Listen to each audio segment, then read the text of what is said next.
Bonjour Alpha Blondy. Bonjour Patrick. C'est un cri qui a fait le tour du monde. Votre colère, il n'y a pas d'autre mot, hein, après ces images scandaleuses d'esclaves vendus en Libye. Vous avez envoyé un message, Alpha, un message au monde. J'ai envoyé un message au monde, j'ai envoyé un message aux présidents africains.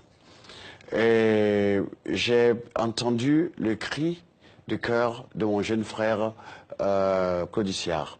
Je n'avais pas encore vu l'élément. Ouais, c'est ma fille Sarah qui après m'a fait voir l'élément. Alors là, je t'avoue que j'ai pris ça de façon personnelle. Ouais, regardez, on va voir la vidéo, parce que cette vidéo, elle a fait le tour du monde. Hein. C'était enregistré au Brésil, comme ça, tout de suite. Vous vous êtes dit, il faut que j'intervienne. Quand je suis arrivé, après 11 heures de vol, on est arrivé au Brésil, j'ai dit à Sarah, on reprend. Je vais parler à mes aînés. Je vais leur dire ce qu'ils attendent. Qu'est-ce qu'ils doivent faire? Je n'ai pas à leur dicter ce qu'ils doivent faire. Mais il fallait que je dise ce que j'avais au fond du cœur pour qu'ils comprennent qu'ils n'avaient pas le droit de garder le silence. Oui. Ok.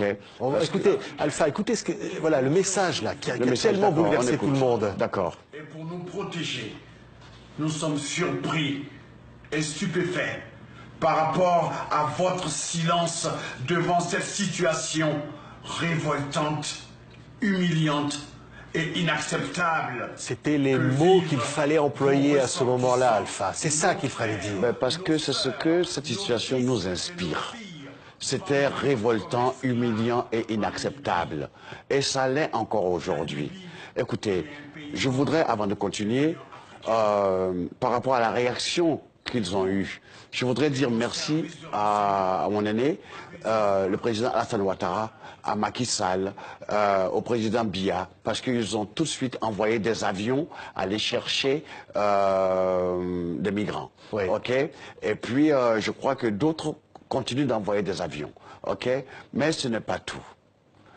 Le problème, Patrick, il faut que nous, Africains, nos chefs d'État, il faut qu'on se fasse respecter. Oui.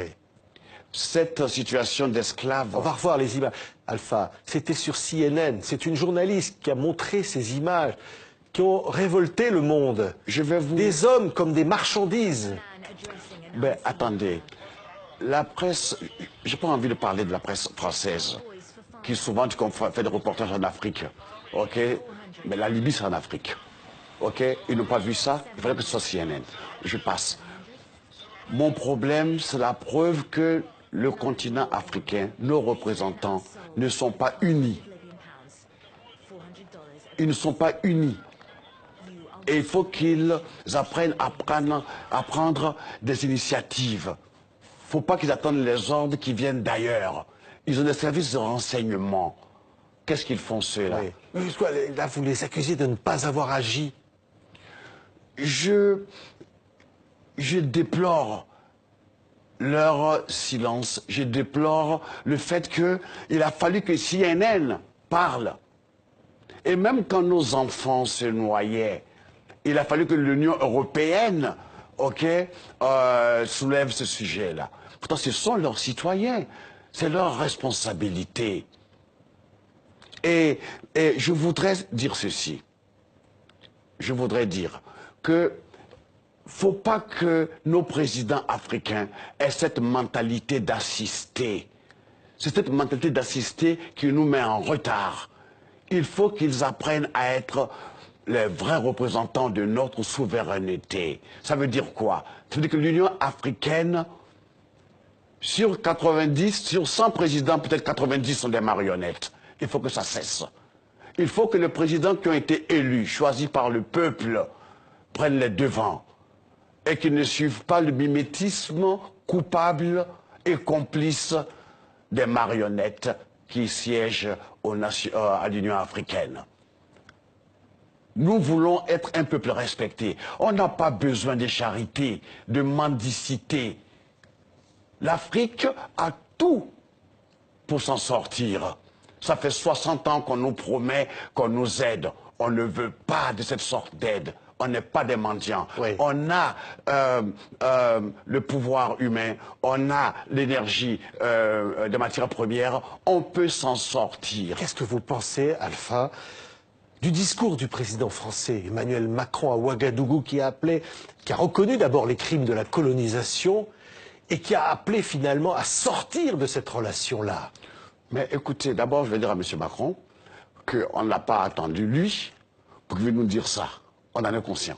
Cette leçon, il la garde pour lui. Vu après comment il s'est comporté avec le président Kaboré, il fallait que son protocole, son chef de protocole, lui dise qu'un jeune comme lui n'a pas le droit de tapoter sur la joue un président, un aîné, qui pourrait être son père. C'est très important. Ok, c'est maladroit, mais je lui accorde des circonstances atténuantes. C'est la faute à son protocole. Mais lui qui parle qu'il faut qu'on change, c'est une nouvelle façon de voir. C'est pas la France-Afrique. Il veut rompre finalement avec la France-Afrique. Mais c'est pas en tapotant l'autre sur la joue qu'on rompt. C'est une façon de l'infantiliser. Et c'est mal élevé. Oui. Ok? Mais reconnaître les crimes de la colonisation comme il l'a fait, ça va sur le bon chemin? Ce que je voudrais, c'est que les Africains aujourd'hui sont conscients.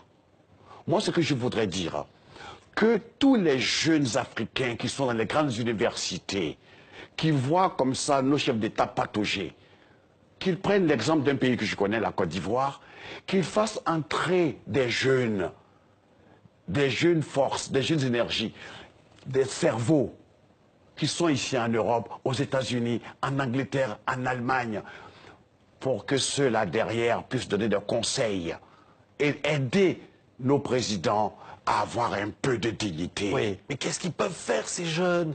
Ces jeunes, on dit. Comment l'avenir leur appartient, oui. Parce que comment on ne laissera pas. Écoutez, j'ai la chance de connaître quelques jeunes dans l'équipe de M. Ouattara. Ils sont brillants. Ils sont polytechniciens. Il y en a plein comme ça. Il y a des Béninois, il y a des Togolais, il y a des Congolais, il y a des Camerounais, il y a des Sénégalais. Tous ceux-là doivent venir à la rescousse. Ils ne peuvent rien apporter ici en Europe. Mais en Afrique, on a besoin d'eux. Il ne faut pas qu'ils soient là et que leur silence et leur inactivité, permettent à des gens de venir nous humilier. Les énarques comme M. Macron, il y en a aussi en Afrique. Donc ce n'est pas un petit énarque président qui va venir se foutre la gueule de nos pères et de nos aînés. Il a expliqué qu'il ne cherchait pas du tout cela. Il a expliqué qu'il ne cherchait pas d'ailleurs à humilier, que c'était, voilà, autre chose. Ben, autre chose, justement. Pour nous, chacun interprète comme il veut.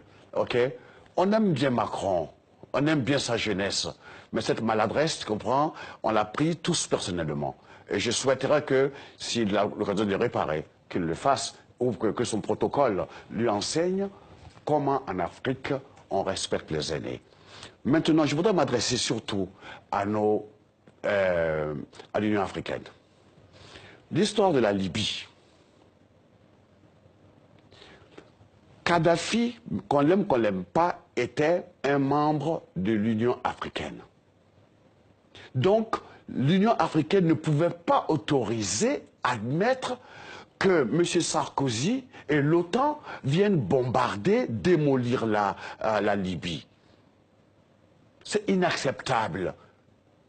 Il faut, à partir de maintenant, qu'ils sachent tous que s'ils ne font pas une unité véritable, quand je dis d'unité, je parle d'unité militaire, pour que la grande armée africaine, de l'Union africaine, soit cette armée qui va régler les problèmes africano-africains. Et que ce n'est pas la France qui va envoyer des soldats au Mali ou en Centrafrique. Ce sera l'Union africaine. Et que aucun pays n'aura le droit de venir enlever, faire assassiner un membre de l'Union africaine. C'est un crime.